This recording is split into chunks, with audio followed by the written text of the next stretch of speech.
à tous, soyez les bienvenus sur Monaco Info. Voici les titres qui seront développés dans votre journal.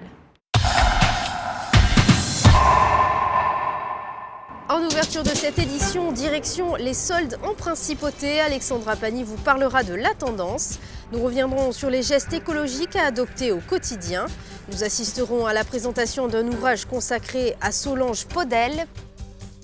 Et comme je vous le disais dans les titres, début janvier, chaque année rime avec promotion. Cette fois-ci encore, la Principauté a démarré ses soldes quelques jours avant la France. Alexandra Pagny est allée prendre la tendance.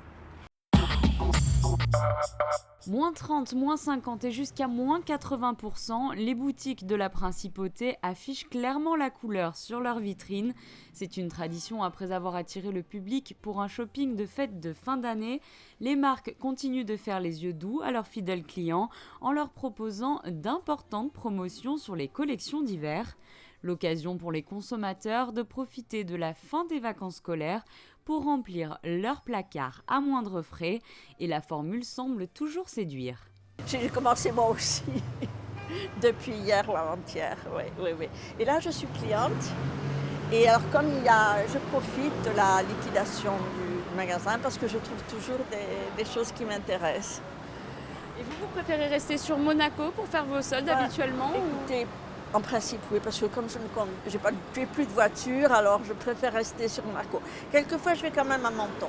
Cette année encore, les résidents monégasques et les touristes ont pu profiter des soldes d'hiver quelques jours avant la France. En effet, ces périodes de promotion sont fixes en principauté, du 2 janvier au 15 février, quel que soit le jour de la semaine. Un premier week-end toutefois en demi-teinte selon les enseignes. On s'attendait à un peu plus de monde et de passage, mais en fin de compte, c'est très calme. Nous, on a fait des ventes privées avant, donc je pense que c'est ça aussi qui a fait que les gens, ils ont quasiment tout. Voilà. Et là, on voit que vous faites dès le départ de belles soldes, de belles promotions. Oui. Par contre, on va bientôt passer en deuxième démarque, donc ça sera encore mieux. Le premier jour des soldes s'est très bien passé. On est un peu avant la France, ça favorise peut-être un petit peu. Et on a une clientèle qui est fidèle. Voilà. Il y a eu beaucoup d'Italiens. Il y a eu les gens du pays, ils étaient un peu à la montagne, parce que c'est pendant les vacances scolaires. Et puis on a toujours aussi nos Russes, adorables, ils sont fidèles. Et voilà, donc ça continue, ça s'est bien passé. Mais c'est un peu l'été, l'hiver c'est au fond les soldes, vous voyez. Et là c'est toute la nouvelle collection déjà, donc les soldes permettent de vendre aussi de l'été. Ça s'est relativement bien passé. La seule chose, c'est que le beau temps n'était pas au rendez-vous. Il a beaucoup plu, donc c'est vrai que du coup, il y a eu un petit peu moins de passages. Mais voilà, en général, les clients sont contents. On a bien travaillé pour l'instant, donc tout le monde est content. Et vous, ici au magasin, qu'est-ce que vous proposez comme type de solde ? Dès le départ, vous avez établi où ? Dès le départ, on indique sur la vitrine qu'il y a du moins 50. Elles ont la surprise de trouver aussi du moins 70. Voilà, donc après, c'est vrai que du coup là, on va passer en seconde démarque. Il y aura beaucoup plus de choses à moins 50 et moins 70. Donc généralement, les clientes s'y retrouvent. Du côté des clients, chacun son style, l'on retrouve aussi bien les acheteurs fidèles aux soldes monégasques, les reines du shopping qui consomment régulièrement tout au long de l'année, ou encore les plus raisonnables qui se préservent pour cette période. Je n'ai pas l'habitude de venir et je viens justement pour l'occasion. La curiosité, c'est toujours très fort. Je regarde un peu. Je connais déjà bien les magasins parce que j'habite ici, alors je connais les choses qu'il y a à l'intérieur. Et je peux dire qu'ici, les soldes sont très, très, très intéressants. Avec la deuxième démarque qui arrivera d'ici quelques jours, les rabais s'annoncent encore plus intéressants. Vous avez donc jusqu'au 15 février pour faire le plein de tendances dans vos magasins préférés. Environnement à présent, en ce début d'année, Sandrine Nègre vous propose une petite piqûre de rappel des gestes écologiques que l'on peut adopter au quotidien en faveur de la planète. Les détails dans ce reportage.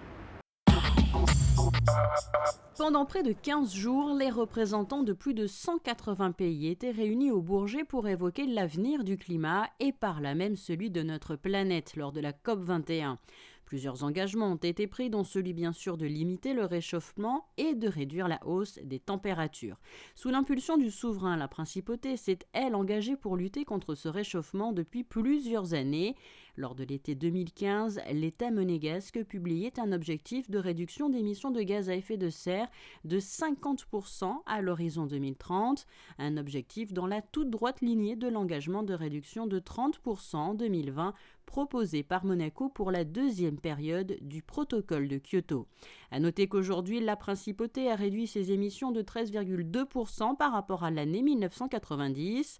Chaque jour, plusieurs gestes sont à notre portée pour apporter une contribution en préférant la marche, les transports en commun, les véhicules non polluants, électriques notamment, et bien sûr les vélos.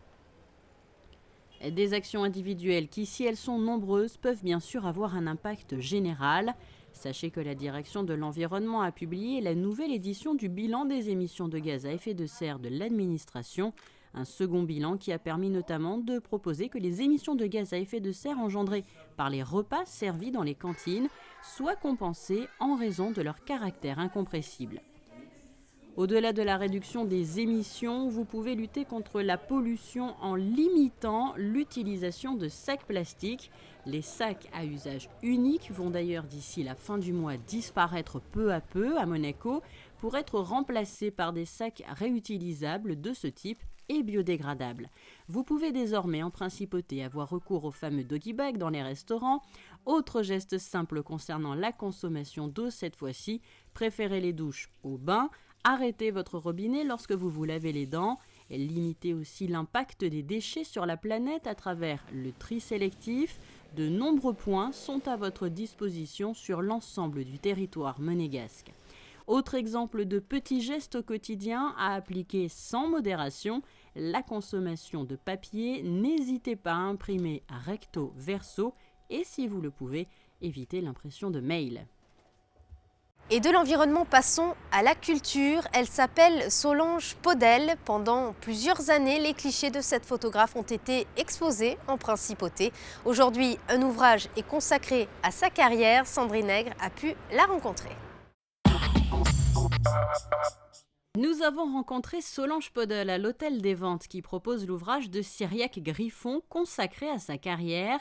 Pour son nouvel ouvrage, l'écrivain s'est intéressé à la vie de Madame Podel, riche de rencontres. Plusieurs temps forts ont ponctué les étapes professionnelles de cette femme curieuse de tout, danseuse au ballet russe, actrice à Hollywood et photographe professionnelle. Solange Podel a aussi été marquée par Paris sous l'occupation, la révolution cubaine, les années Warhol à New York, autant d'instants importants que l'on retrouve dans cet ouvrage. Mais il y en a un qu'elle n'oubliera jamais. Je faisais partie d'une école, de la même école où allait Charles Aznavour. Donc, en fait, je parle beaucoup de lui dans le livre et j'aimerais lui envoyer le livre. On s'est un peu perdu de vue. Je l'ai vu ici à New York, on est allé. À chaque fois, il me disait « Ah, te voilà encore, qu'est-ce que tu fais, qu'est-ce que tu fais ?» Et en fait, il avait pensé que je pourrais retravailler à Paris, mais j'avais plus envie d'une grande ville. Je préférais être où j'étais, Monaco. Donc, je ne suis pas allée. Donc, nous sommes... c'est mon meilleur souvenir, c'est les études de théâtre. Et ça m'a beaucoup servi pour la photographie, parce que on apprend à être en scène, donc on voit tout de suite le cadrage.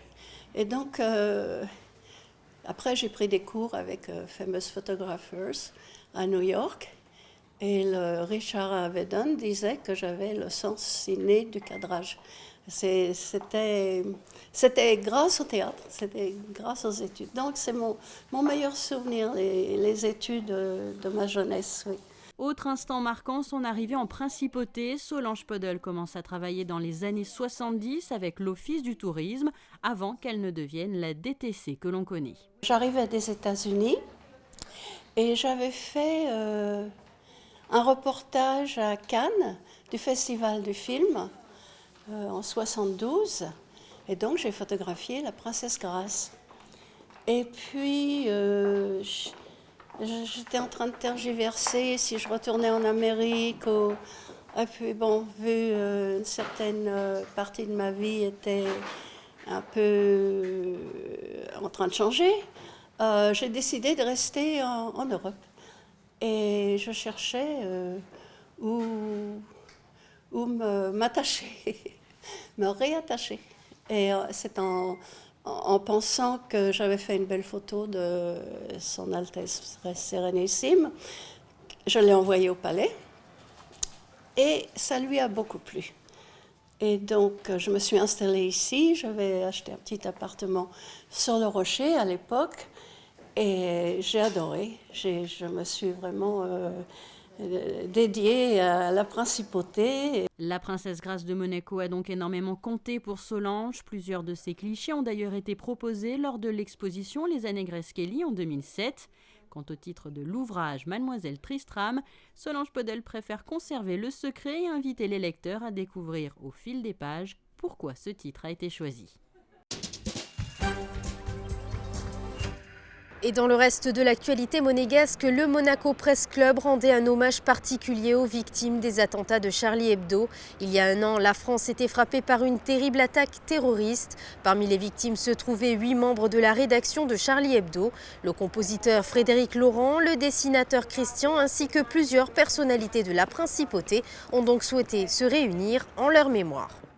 Dans un tout autre registre, vous le voyez à l'image, le maire de Monaco, Georges Marsan, déjeuner avec les aînés de la résidence Acquietoudinet, l'occasion de présenter ses vœux en ce début d'année.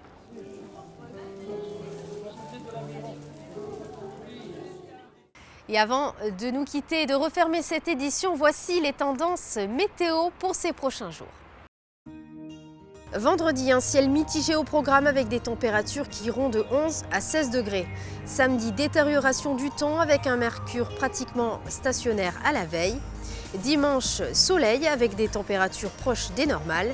Et enfin, lundi, un ciel partagé entre nuages et quelques averses avec une maximale de 13 degrés. C'est la fin de cette édition. Merci de l'avoir suivi. À présent, la suite de vos programmes sur Monaco Info.